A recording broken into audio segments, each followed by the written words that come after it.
Okay, I'm very excited to have on the Goldstein on Gelt show Richard Duncan, who has written a number of books about the global economic crisis.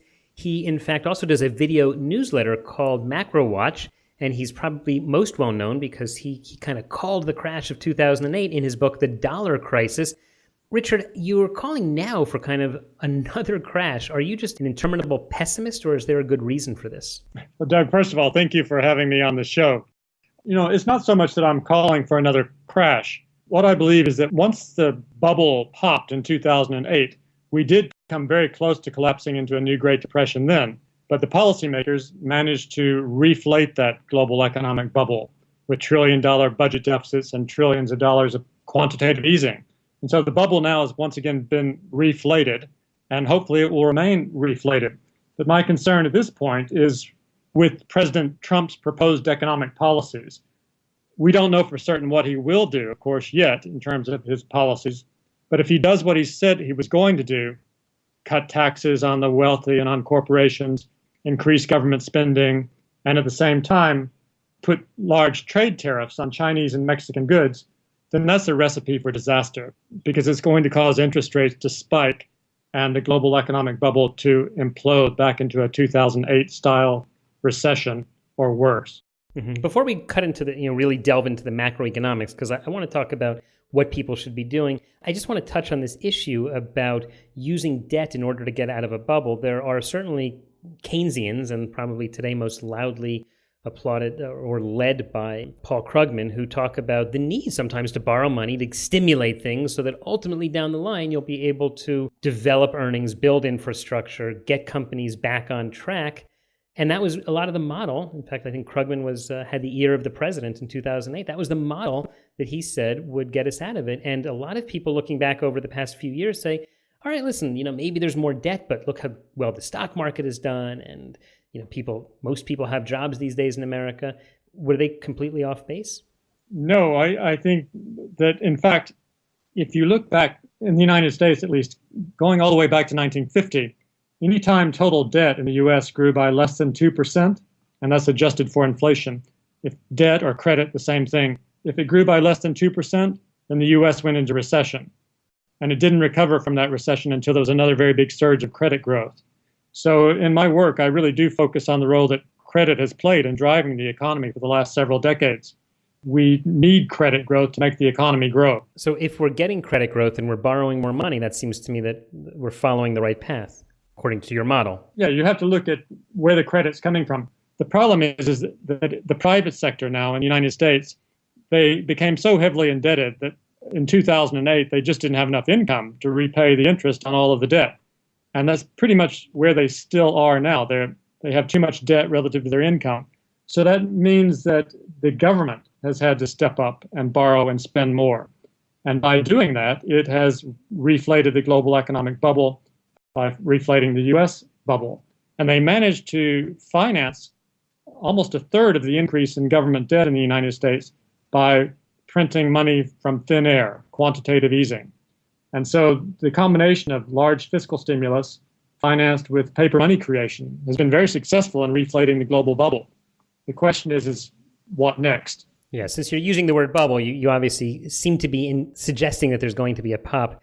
When's that going to happen and what should we do? Well, it greatly depends on U.S. economic policy. For instance, the U.S. government's debt is only around 100% of U.S. GDP, whereas Japan's government debt is now 250% of GDP. Japanese bubble popped 27 years ago, and they have managed to keep the thing inflated all of this time through running very large budget deficits, and now with increasing amounts of quantitative easing to finance those deficits. So the United States could do the same thing. It's just a question of whether it will choose to do that or not. And it requires a continuation of globalization for this arrangement to work. Normally, countries can't get away with printing a lot of paper money. Normally, that would lead to very high rates of inflation or even hyperinflation. But the reason the United States has been able to get away with it, and for that matter, Japan and Europe and the UK have all managed to get away with printing large amounts of paper money, is because of globalization. It's very deflationary. It pushes wages down. You no longer have to pay someone $200 a day in Michigan to build a car. you can hire someone in Western China and pay that person $10 a day. So globalization is extremely deflationary, and it completely offsets all of the inflationary pressure that normally would result from paper money printing. So this really has created a unique moment in history where, as the last 8 years have demonstrated, it is possible for the US government to borrow and spend trillions of dollars that it doesn't have through deficit spending, and to finance, well, a third of that with paper money creation without creating high rates of inflation. So that creates really a once in history opportunity for the US to borrow and spend aggressively. If it spent the money wisely, investing in new industries and new technologies, then we could grow our way out of this crisis and the bubble would never have to implode. On the other hand, if it just wastes the money with too much consumption at home and unnecessary wars abroad, then ultimately the bubble is going to implode with catastrophic consequences. We're talking with Richard Duncan, who is the author of 3 books on the global economics crisis. His latest book is The New Depression, the breakdown of the paper money economy. Richard, you've been giving us the big picture, and maybe if for example, Donald Trump is listening to the show today, which I'm guessing he is, he'll take some of the suggestions you're giving. But let's bring this down to our regular listeners. What should people who are listening to the show today, who are concerned about a breakdown of the dollar or a breakdown of the financial sector, what should they be doing? Should they be buying guns and ammo and going out to the hills? Well, of course, we don't know how this is going to play out. It could result in high rates of inflation if President Trump chooses to put up 45% trade tariffs on Chinese goods and ends globalization. Or on the other hand, it could end the other way in extreme deflation if the global banking system collapses again. Or in fact, it could be a sequence. We could first experience high rates of inflation, and then the bubble could implode and we could have extreme deflation and depression.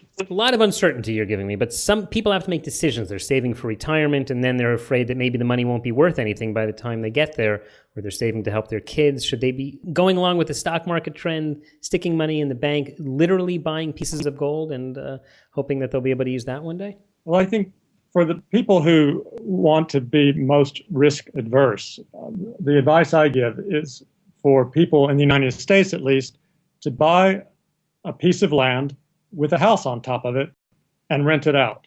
And the more of those that you can buy, the better. In that scenario, with that strategy, if we get high rates of inflation, then your home price is going to go up. But if we have a collapse and the global economy really goes into depression, all right, the value of your home is going to drop, but you're still going to have cash flow from the rental income. So in my opinion, buying a land with a house on top as rental property is a much better investment than gold, because the land price will go up if gold will go up.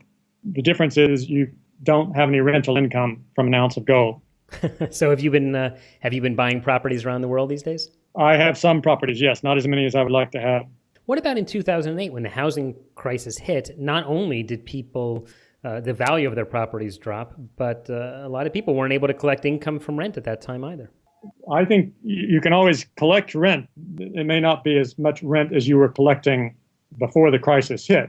But the thing with deflation, if there's a general deflation and prices collapse, say the banking system fails, all the prices will fall. So the price of everything will fall and your rental income will be less. Mm-hmm. But since the price of everything else will be lower also, you'll still be better off than those people who don't have any assets to rent out at all. Got it. And for the people who don't want to be a landlord per se, do you think it's a good idea for them to buy pools of real estate or buy a REIT, a real estate investment trust, which is just a more liquid way of getting into the real estate market? If they feel comfortable in that sort of environment, the difference is each one of those is unique. And some may be structured to the disadvantage of the buyer, as is often the case in the world of finance. Whereas if you own your own land, then you're in charge. You know where the land is, you know where the title to the land is. You're much more secure that way, in my opinion. Interesting. And other than buying property, do you have any other sorts of investments that you think people should consider if they're afraid of a major crash in the market? I think that's the best and safest asset to own, land with rental property on top. But of course, the trick is not to have it so highly mortgaged. Your mortgage would have to be low enough so that you could continue to service the mortgage even if your rental income falls significantly. Well, low interest rates do make it easier to mortgage. And, a lot of people often point out that if you have a mortgage, that when you're paying back the money 10, 15, 20, 30 years later, you're actually paying it back with deflated dollars. So you were able to borrow more valuable dollars and pay back much less valuable dollars. So it's even a better deal to do a mortgage. Does that make sense to you? Yes. I mean, in the US, for instance, it's possible to borrow money and lock it in you can lock in your mortgage rates for 30 years. Or I prefer 15-year fixed rate mortgages. And in that case, if you borrow and we do end up with high rates of inflation because of trade tariffs on China, for instance, then it would be exactly as you said. Your debt would evaporate because of the higher inflation rates. Got it. Richard, I see we are just about out of time, but in the last few seconds, just tell us, how can people follow you and follow your work? Okay, I now produce a video newsletter called Macro Watch. Every couple of weeks, I upload a new video to my website analyzing developments in the global economy and how they're likely to impact asset prices. And your listeners can check that out by visiting my website, which is richardduncaneconomics.com. That's richardduncaneconomics.com. The video newsletter is called Macro Watch. I hope they'll check it out. We will put a link to that at the show notes of today's show at goldsteinongelt.com to make it easy for people to find you. Richard Duncan, thanks so much for your time. Thank you. My pleasure. You've been listening to the Goldstein on Gelt show with money maven Doug Goldstein. Check out all of Doug's money ideas at goldsteinongelt.com. Doug specializes in helping people who live outside the United States handle their U.S. investment accounts. If you have a question that you would like answered on the air or off, contact Doug at his website or send him an email to doug@profile-financial.com.